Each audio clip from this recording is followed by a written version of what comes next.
For centuries, the Islamic Caliphates have been wrapped in the shimmering myth of a golden age, a world of science, poetry, and shining cities. But behind that polished facade lay a darker, hidden machinery of cruelty. Even Muslim chroniclers recorded the brutality: child slavery, mass castration, suffocating taxes, and the erasure of entire cultures. These weren't accidents of war, but policies of power. If the sword won battles, it was systematic child theft that kept the empire strong. So, what really happened during this age that's lost to history? Let's delve into the dark ages of the Islamic Caliphate that'd make a mockery of the medieval age of brutality. The devshirme, the blood tax of children. History doesn't unfold in straight lines. It bleeds, twists, and tells stories stranger than any myth. We're used to hearing about the Ottoman Empire's dazzling architecture, its poetry, its advances in science, and the feared might of its armies. But what doesn't always make the history textbooks is the quiet horror of how that power was built. And more disturbingly, who built it? At the heart of Ottoman expansion was a practice so chilling that it came to be known as the devshirme, or blood tax. Every few years, Ottoman officials rode into Christian villages across the Balkans, not for grain, not for livestock, but for children. Families lived in dread of the day soldiers would arrive. Boys between the ages of 8 and 18 were lined up, inspected like cattle, and chosen for their strength, intelligence, or even just the look in their eyes. Parents could do nothing, resist, and the punishment was often death for the entire family. Mothers wept openly as their sons were dragged away. Fathers stood powerless, watching generations of lineage vanish in a single afternoon. Between the 14th and 19th centuries, historians estimate that 500,000 to 1 million Christian boys were taken in this way. And here's the cruelest irony. These stolen sons weren't just lost. They came back as enemies.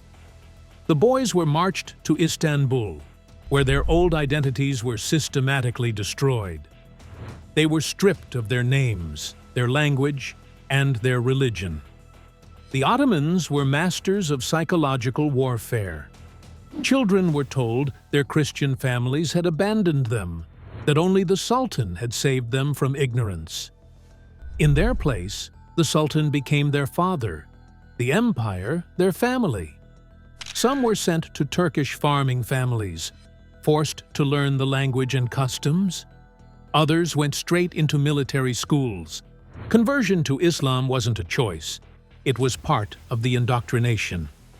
Over time, boys forgot the prayers their mothers whispered, the hymns their fathers taught, the very sound of their native tongues. And what did they become? The Janissaries, the Sultan's elite infantry, feared across Europe and the Middle East. The Janissaries were unlike any other military force of the time. They were Europe's first true standing army since the Roman legions. They trained relentlessly, lived in barracks, and were forbidden from marrying or engaging in trade. Their lives were a strange mix of monastic discipline and brutal military drill. Their bond was cemented in rituals like the Kaşık Kardeşliği, or Brotherhood of the Spoon. They dined from the same pot, carried spoons in their caps to symbolize their shared existence, and were taught that they were not just soldiers, but brothers. Spiritual guidance came from the Bektashi Sufi order, adding a mystical dimension to their loyalty. They weren't just fighting for pay, they believed they were part of something holy, something greater. With muskets, sabers, and the thunderous march of the Meter Band, the world's oldest military band, they became the hammer of the Sultan's will. For conquered Christian families, the ultimate cruelty was this: the sons they had lost returned as disciplined warriors who helped conquer more Christian lands. a cycle of loss and betrayal that repeated for centuries. Of course, parents didn't just sit back. Entire communities developed desperate ways to resist the blood tax. Some families injured their sons, blinding them in one eye, breaking bones, to make them undesirable. Others hid them in forests and mountains during the levy years, whispering prayers that the soldiers would pass by without finding them. But the Ottoman system was thorough. The collectors were meticulous, records were kept, and few boys escaped once chosen. And so, across generations, Christian villages were hollowed out of their strongest and brightest, left weaker and more vulnerable each time the levy returned. Now here's where history gets complicated. Some boys rose to dizzying heights within the Ottoman system. A former peasant's son could become a general, an admiral, even a grand vizier, the second most powerful man in the empire. In a strange way, the devshirme offered a twisted form of social mobility, but only by severing every tie to one's past. From the empire's perspective, it was genius. The Janissaries owed their loyalty directly to the Sultan.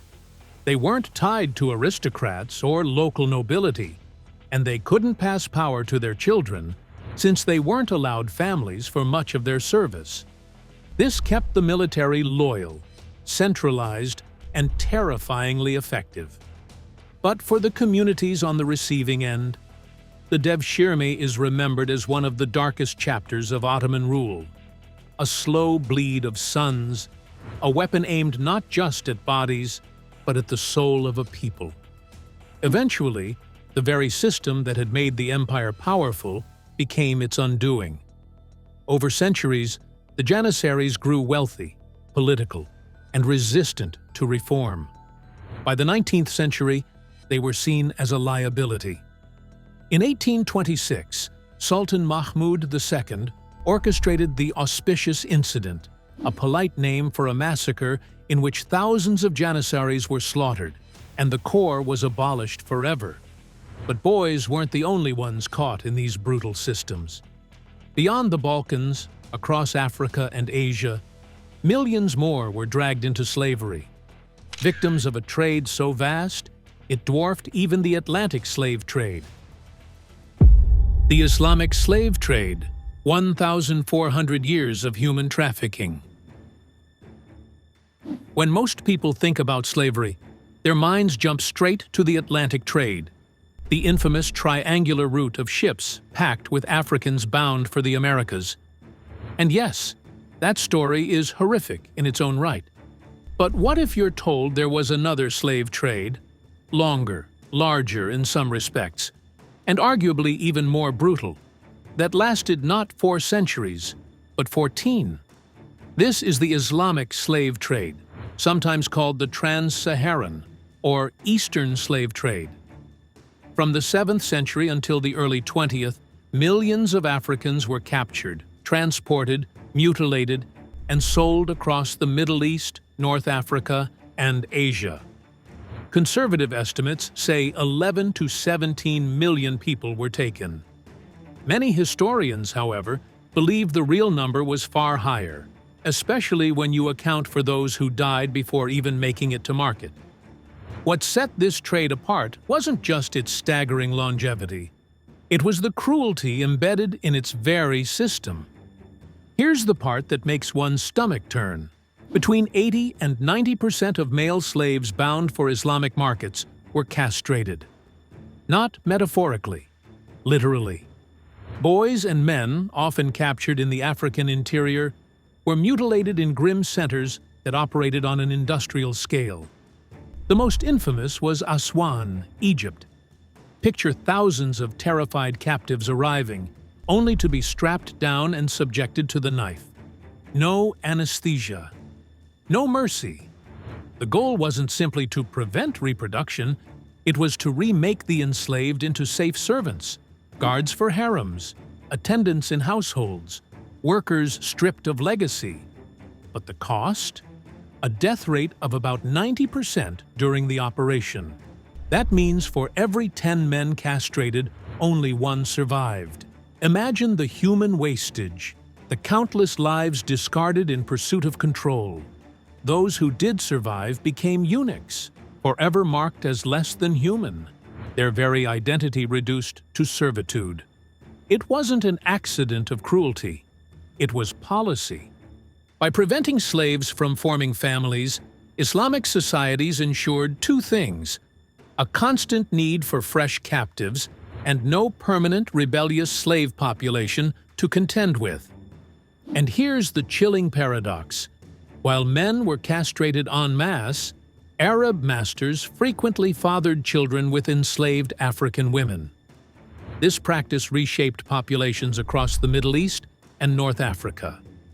It's part of the reason some communities in these regions still bear genetic, cultural, and historical ties to Africa, though often buried under layers of stigma and silence.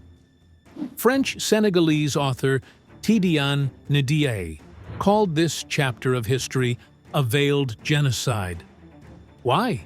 Because the system didn't just enslave, it erased. It severed bloodlines, decimated entire communities, and left no enduring slave-descended populations in the Islamic world, unlike the African diaspora in the Americas. The Atlantic slave trade went on for about 4 centuries, leaving behind millions of descendants in Brazil, the Caribbean, and the United States. By contrast, the Islamic slave trade endured for over 1,300 years, yet left almost no lasting African communities. The reason is stark. Widespread castration and systemic sexual exploitation erased the possibility of lineage, an outcome that wasn't accidental but deliberate. The roots were as merciless as the markets. From East Africa, enslaved people were marched to Zanzibar, an island paradise that doubled as one of the world's most infamous slave hubs. There, they were sold, shipped across the Indian Ocean, and forced to work in Oman, Iran, Saudi Arabia, and Iraq. Many carried ivory and spices, collapsing under both goods and chains. From West Africa, caravans wound across the Sahara, 3 months of walking through hell. Half the captives died along the way from hunger, thirst, or sheer exhaustion. For those who made it, markets in North Africa and the Middle East awaited. One traveler in the 19th century described seeing the desert littered with bones, the silent testimony of countless who never reached the other side. Even as Europe abolished slavery in the 19th century, the British Navy patrolling seas, the United States ending it after the Civil War, Arab slavery persisted. Some Arab states clung to the trade well into the 20th century. Saudi Arabia didn't officially abolish slavery until 1962. Mauritania followed in 1981, and, shockingly, even into the 21st century, reports of clandestine slavery still surface, ghosts of a system that refuses to stay buried. In Malawi, for instance, the criminalization of slavery didn't become official until 2007. And in parts of North Africa and the Gulf, human trafficking networks have been caught reviving old patterns under new names. So let's put it together. 14 centuries. Up to 17 million lives were stolen, perhaps far more. Families torn apart, generations erased. Unlike the Atlantic trade, this system left few visible descendants. Instead, it left silence, an absence that is itself a kind of scar. The Islamic slave trade wasn't just about economics. It was about domination so complete that the enslaved could never pass on their identity. And yet, despite its enormity, this trade is still little discussed outside academic circles. Maybe because it makes everyone uncomfortable. It doesn't fit the neat narrative of Western guilt that dominates most discussions of slavery. But history doesn't care about our comfort. It cares about truth. And the truth didn't leave women out of this grim fate that was dealt out to me. The harem and concubinage system institutionalized sexual slavery. When people hear the word harem, They often imagine silk curtains, perfume, and some exotic fantasy scene out of the 1001 Nights. But strip away the romanticized veil, and the truth is much darker. The harem wasn't just about the pleasure of rulers, it was a weapon of conquest, a system of institutionalized sexual slavery designed to break the spirit of conquered peoples by turning their women into property. Take Harun al-Rashid, the Abbasid Caliph, whose reign in the 8th century inspired some of the very tales that shaped our modern image of the Golden Age of Baghdad. Behind the glittering courts and poetry recitals, Harun is said to have kept more than 2,000 women in his harem, captives from across the empire. For them, this wasn't a life of luxury. It was a gilded cage. And like so many in that system, once they aged or fell from favor, they were discarded, replaced, and forgotten. When Baghdad fell to the Mongols in 1258, accounts say the last Abbasid caliph's harem contained over 700 women. As the city burned, many of these women met brutal fates: murdered, raped, or abandoned. The harem system that had stood as an institution for centuries collapsed in fire and blood, but the legacy of concubinage lived on. The concubinage system wasn't improvised. It was codified, legitimized, and integrated into Islamic law. Women in this system had no rights. They could be bought and sold in the marketplace, gifted to allies, or traded like coins. Their children were considered illegitimate unless their fathers chose to acknowledge them. In practice, concubines were living currency, and their bodies were the commodity. Travelers like Ibn Battuta recorded seeing slave markets in cities like Cairo, Damascus, and Baghdad, where women were paraded before buyers, sometimes stripped and inspected as if they were livestock. The most beautiful could fetch a price so high it equaled years of wages for a skilled laborer. Now, imagine the psychological toll on families. Parents knew that a daughter who was too beautiful might never make it home from a raid. Some families scarred their daughters deliberately, marring their faces so they wouldn't attract slave traders. Others kept them hidden indoors, cut off from public life. Out of this fear grew a culture of female seclusion, one that still echoes today in the gender segregation and honor codes of certain societies.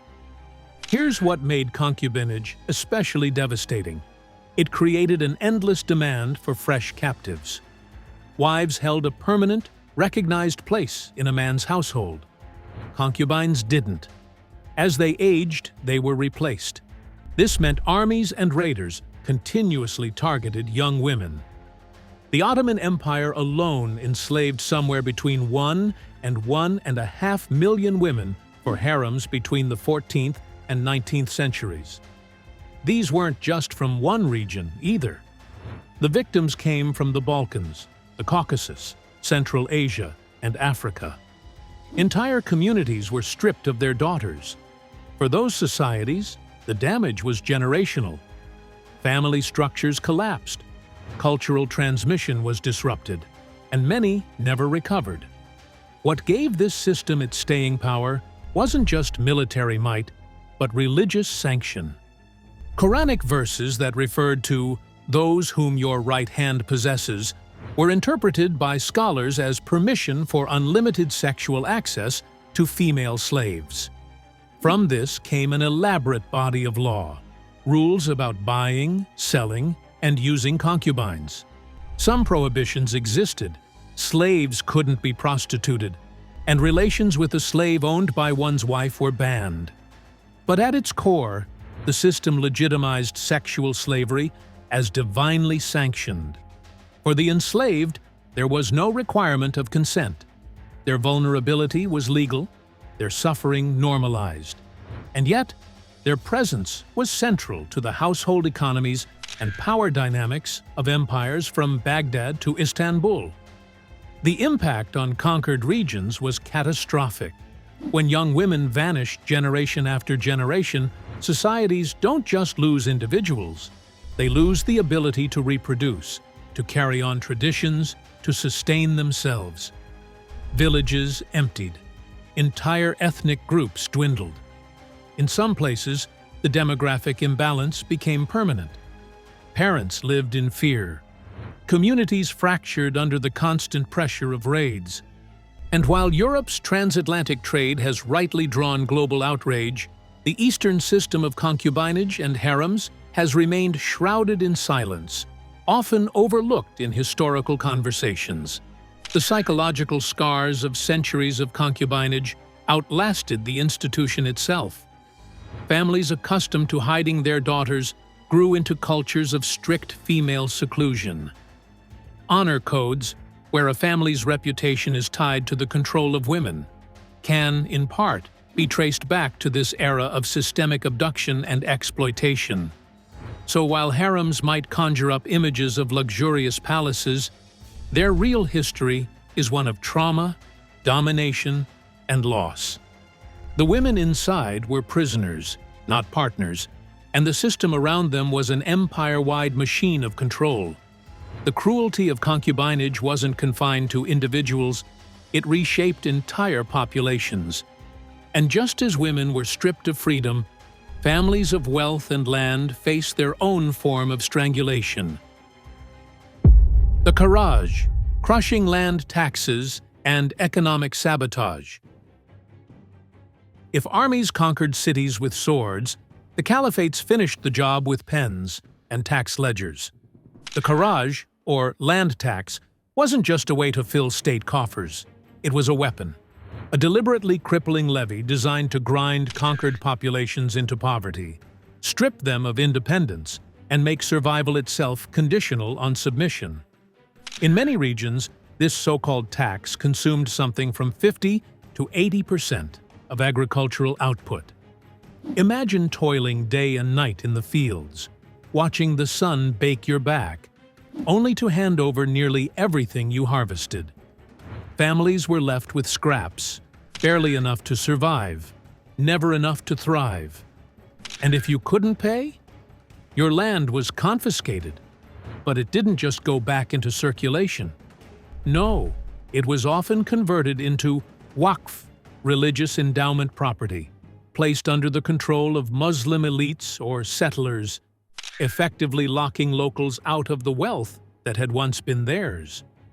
What had been a farmer's pride quickly became a stranger's inheritance. The conquest of Persia under the Umayyads is a chilling example. For centuries, the Sasanian Empire had built a sophisticated irrigation network, a marvel of engineering that turned arid landscapes into fertile breadbaskets. These canals and aqueducts had sustained communities and fueled prosperity for generations. But under Islamic rule, much of this infrastructure was deliberately allowed to rot or actively destroyed. This wasn't mere neglect, it was calculated sabotage. By dismantling the backbone of Persian agriculture, rulers ensured that local populations couldn't recover economically. Instead, they became dependent, tethered to the new order, unable to muster the wealth or resources to resist. Prosperity was replaced by scarcity, and the rich cultural centers of Persia slid into decline. Sometimes the taxes weren't measured in crops or coins at all. They were counted in people. The Nubians, for example, were forced to deliver 400 slaves annually to the Fatimid Caliphate. Think about that. 400 human beings are torn from their families every year, like livestock counted at market. The Bulgars faced a similar fate, compelled to send young men for military service. These human tributes devastated local populations, draining them of their youth, their strength, their very future. For the caliphates, it was a steady supply of forced labor and soldiers. For the conquered, it was generational bleeding. Even for those who managed to keep their land or avoid tribute, the economy itself became a cage. Non-Muslims were barred from certain trades, blocked from participating in lucrative markets, or slapped with additional taxes on their business activities. Imagine trying to sell your goods in a market where you had to pay double the fees of your Muslim competitor.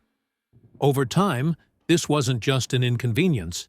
It was a death sentence for non-Muslim economic power. The result was predictable. Wealth and influence shifted into the hands of Muslim merchants, while non-Muslim communities sank deeper into poverty. Prosperous civilizations that had once been cultural and economic powerhouses, Persia, Egypt, North Africa, were systematically transformed into backwaters within just a few generations. None of this happened by accident. The caliphates weren't just taxing to raise revenue. They were taxing to break resistance. Starving communities can't rebel. Impoverished families don't fund uprisings. The Kharaj wasn't governance. It was economic warfare disguised as administration. And the stick was paired with a carrot: conversion. For many non-Muslims, the crushing burden of land taxes and trade restrictions made embracing Islam the only path out of poverty. The system wasn't just about wealth extraction. It was about assimilation, about reshaping societies until the old cultures were erased, their identities dissolved into the Islamic order. The cumulative effect was devastating. Flourishing agricultural systems collapsed. Entire economies withered. Cultures that had endured for centuries, Persian Zoroastrians, Egyptian Copts, North African Christians, were pushed to the margins or vanished entirely. The caliphates didn't just rule territories, they rewrote the economic DNA of entire regions, leaving scars that remain visible even today. What the sword couldn't finish, the tax ledger did. But the assault wasn't only on bodies and land. The caliphates also waged war against knowledge itself. The destruction of libraries and cultural erasure. When we think about conquest, we usually picture swords, horses, and battlefields. But some of the most devastating wars in history weren't fought with steel. They were fought with fire, ink, and silence. The Islamic conquests didn't just claim land and people. They targeted memory itself. And the greatest casualties weren't just soldiers or cities, but entire civilizations erased from history. Take Alexandria. The city had once been the beating heart of the ancient world's intellect, home to the legendary library where scholars dreamed of gathering all human knowledge under one roof. When Arab forces took control, whatever remained of this ancient treasure trove went up in flames. It wasn't an isolated tragedy either. In Ctesiphon, the Persian capital, royal libraries filled with centuries of philosophy, science, and poetry were deliberately burned. Knowledge that had survived Greeks, Romans, and Persians vanished in an instant. Imagine shelves of wisdom, scrolls containing answers we may never rediscover, reduced to smoke. But the erasure wasn't only about burning books. Language itself became a weapon. Arabic wasn't just encouraged, it was enforced as the language of power, religion, and education. Over time, local tongues faded into whispers. Coptic, the last living link to ancient Egyptian, was pushed out of daily life until it survived only in church rituals. Middle Persian, once the sophisticated medium of poets and priests, withered away in the shadow of Arabic. Even names were rewritten. Cities, rivers, and entire regions were rechristened with Arabic terms, replacing identities that had stood for thousands of years. This wasn't bureaucracy. It was historical sabotage. Culture, too, was systematically targeted. Festivals that had bonded communities for centuries were declared un-Islamic and suppressed. The Persian New Year, Nowruz, once a celebration of renewal and identity, was outlawed. In India, Hindu festivals were banned outright. To the conquerors, these weren't harmless traditions. They were threats, reminders of alternate ways of life that needed to be extinguished. Monuments met the same fate. Temples, palaces, and ancient shrines were razed to the ground or repurposed into mosques. The architectural signatures of entire civilizations were overwritten, brick by brick. Each demolition carried a message. Your past is worthless, your culture invalid, your future belongs only to Islam. Education was reshaped to seal the deal. Traditional schools, where local knowledge and cultural memory had been passed down through generations, were either closed or converted into madrasas focused exclusively on Islamic doctrine. Within a few generations, the cultural transmission chain was broken. Children grew up knowing little to nothing of their ancestors' ideas, values, or heritage. Whole civilizations were reprogrammed to forget themselves. The results were devastating. Ancient Egypt, which had outlasted Persians, Greeks, and Romans while preserving its essence, lost its cultural identity completely within a few centuries of Arab conquest. Zoroastrian Persia, once rich with fire temples, poetry, and philosophy, became a shadow of its former glory. Today, archaeologists still dig up fragments of this buried past, shards of pottery, inscriptions, and ruins that hint at the richness of what was deliberately wiped out. Entire chapters of humanity's story survive only as scattered fragments, because someone made sure they would never be written again. And this wasn't accidental or chaotic. It was calculated. Cultural destruction was part of the strategy. Erase history, replace memory, and resistance becomes impossible. When people lose their traditions, their language, their monuments, even their sense of self, all that's left is submission. The frightening part? These methods, though medieval in their origins, didn't vanish with the caliphates. The playbook of erasure, suppression, and cultural domination has echoes in modern times. The tools might look different now, but the goal remains eerily familiar. Erase alternatives, silence identities, and enforce one narrative. History teaches us that not all conquests end with bloodshed. Some end with silence so complete that civilizations disappear not with a bang, but with a whisper. Then there's an oddity out of all these destruction and eradication. The case of slave soldiers that would rise from this system to seize power themselves. The Mamluk system. Slaves who became rulers. History has plenty of stranger-than-fiction twists, but few are as dramatic as the story of the Mamluks, slaves who clawed their way from the barracks to the throne. If the Islamic slave trade was designed to strip people of identity and prevent the rise of communities, then the Mamluk system pushed this philosophy into a dark paradox. It produced not just soldiers, but kings. In the Americas, enslaved populations were allowed, though in brutal conditions, to form families and reproduce. Over time, they created entire communities and cultures. The Islamic world, by contrast, carefully designed slavery to prevent exactly that, and the creation of generational slave societies was avoided at all costs. Enter the Mamluks. These weren't agricultural slaves or household servants. They were boys, mostly from the Caucasus, the steppes of Central Asia, and sometimes the Balkans, purchased while young, stripped from their families, converted to Islam, and forged into a warrior class. And they weren't just soldiers. They became one of the most feared military institutions of the medieval world. The word Mamluk itself means owned or possessed, but irony has a way of laughing at empires. The very men purchased as property eventually turned their training, loyalty, and sheer numbers into political power. In the 13th century, the Mamluks seized control of Egypt and Syria. For over 250 years, they ruled outright. Sultans in all but name, building mosques, palaces, and cities while defending Islamic lands from both Crusaders and Mongols. Their rule was not a glitch in the system. It was proof of its strength.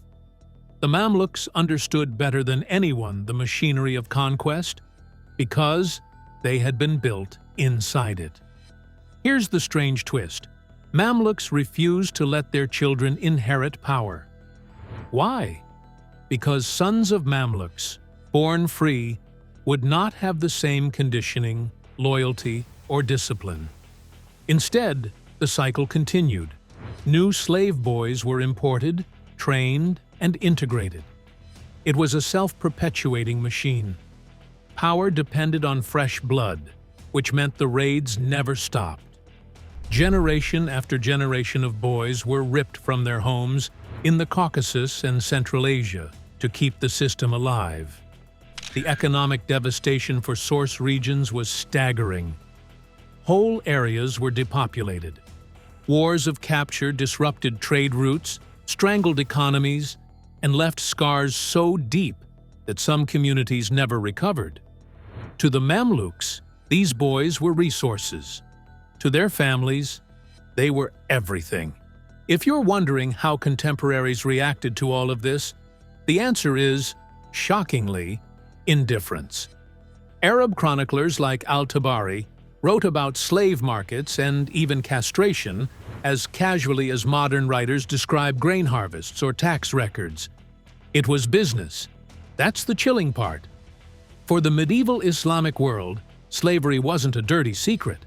It was woven into the fabric of life, economy, law, even religion. The Mamluks may have risen through the slave system, but they preserved the machinery of religious destruction perfected long before their reign. When Arabs conquered Egypt in 641 AD, they didn't just topple an empire, they dismantled the cultural memory of a civilization. Coptic monasteries and churches, which preserved the last fragments of ancient Egyptian knowledge, were systematically destroyed. Persia suffered the same fate. Zoroastrian fire temples, some of which had burned continuously for over 1,000 years, were extinguished. Texts were burned, priests executed. Within centuries, Zoroastrianism, once the faith of a mighty empire, was reduced to a minority clinging to survival. And then there was Mahmud of Ghazni, who in his campaigns across India razed over 50,000 Hindu temples. Chroniclers boasted about it. The sacred Somnath temple, one of Hinduism's holiest sites, was demolished. Its fragments used to build mosque steps, a symbolic reminder of conquered gods bowing beneath new feet. Worshippers were forced to convert amid the rubble of their temples, reinforcing the message, "Your gods are powerless. Ours has triumphed." The results speak for themselves. Ancient Christian communities of North Africa, once thriving enough to produce theologians like Augustine, vanished. The Mamluk story is often told as one of triumph, slaves who seized power. But beneath the surface, their rise was built on the backs of countless shattered communities, depopulated regions, and destroyed cultures. They became rulers, yes, but they ruled with the same system of chains that had once bound them. Though it's tempting to believe such savagery is long gone, faint echoes still linger in the hidden dark corners of our modern world. Modern echoes, the shadow of the caliphates. Today, history has this annoying habit of not staying in the past. The old caliphates might be long gone, but their shadows haven't exactly disappeared. In fact, some of their methods, the systematic cruelty, the domination of weaker peoples, the deliberate erasure of identity, still show up in ways that feel uncomfortably familiar. Let's have a look at the glittering skyline of Dubai and the Gulf states. To the world, those glass towers gleaming in the desert stand as symbols of wealth and progress. Yet beneath the polished façade lies the kafala system, a modern chain binding millions of migrant workers in conditions that echo slavery itself. These workers, often from South Asia or Africa, arrive with dreams of better pay. Instead, they find themselves stripped of their passports, trapped in suffocating contracts, and forced to work long hours for little pay. No escape, no voice, no rights. The system doesn't just echo the bonded labor of the past, it practically copies it, wrapping medieval practices in 21st century glass and steel. And then there's Mauritania, where slavery isn't just a historical footnote, it's still a grim reality. Yes, laws technically ban it, but laws on paper don't always match life on the ground. In Mauritania, entire families are still born into slavery, working without pay, denied basic freedoms, and locked into cycles of servitude that feel centuries old. It's as if the clock never moved forward. The Middle East has other chilling reminders. Think back to ISIS from 2014 to 2019. Their rise wasn't just about brutality on the battlefield, it was about bringing back the exact same systems of conquest and control their ideological ancestors perfected. In Iraq and Syria, Yazidi women were enslaved and sold in markets, just like human beings had been traded in the shadow of caliphate banners over 1,000 years ago. And while people were being enslaved, culture itself was also under siege. Palmyra's ancient ruins were reduced to rubble, and the Mosul Museum, filled with artifacts of Mesopotamian civilizations, was smashed to pieces. It was the same playbook the old caliphates had used: erase history, enslave people, and replace it with your own narrative. If you think that was just a temporary nightmare, consider this. Even today, in places like Sudan and Libya, actual slave markets have been documented. Not metaphorical ones, literal ones. Human beings, priced and sold. It's as if the lessons of centuries never stuck, and humanity has been running in circles. Here's the unsettling truth. These aren't isolated abuses. They're not random accidents or unfortunate oversights. They're echoes, disturbing reminders of systematic patterns rooted in the caliphate era. Back then, enslavement, economic sabotage, and cultural erasure weren't byproducts of war. They were policies, tools, strategies to control populations and erase resistance. And if you look closely at the present, you'll see those same patterns stitched into modern systems of exploitation and domination. This is where the past and present shake hands. Islamic caliphates didn't just conquer lands. They conquered people, economies, and entire cultures. Their cruelty was not chaos, it was design. And today, from labor camps in the Gulf to slave markets in North Africa, we see disturbing reminders that such designs never fully disappeared. History may not repeat word for word, but its shadows still walk among us. They creep through gilded cities, war zones, and forgotten villages, reminding us that erasure and enslavement don't need to wear medieval armor to exist. Drop your thoughts in the comments. We'd love to hear from you. Thanks for watching. See you in our next video.